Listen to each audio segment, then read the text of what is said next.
Unit 10 Mixed Review, number 11. The frequency table shows the number of people who own different numbers of pets. What is the difference between the number of people who own less than 2 pets and the number of people who own 3 or more pets? So first, difference is our clue for subtraction. And so we are going to subtract.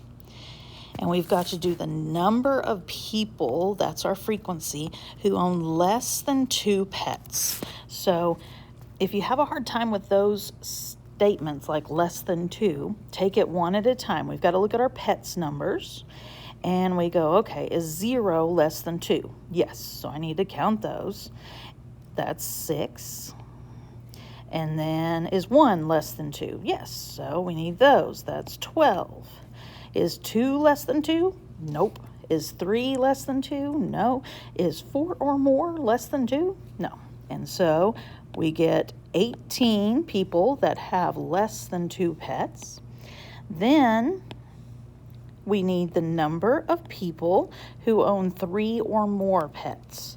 So again, take it one at a time. Is 0 3 or more? No.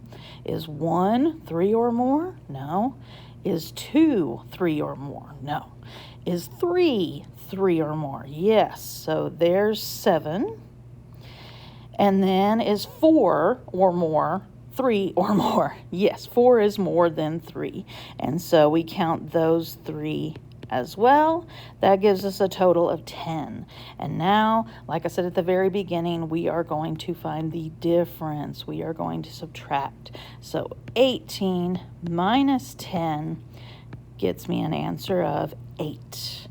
8 people.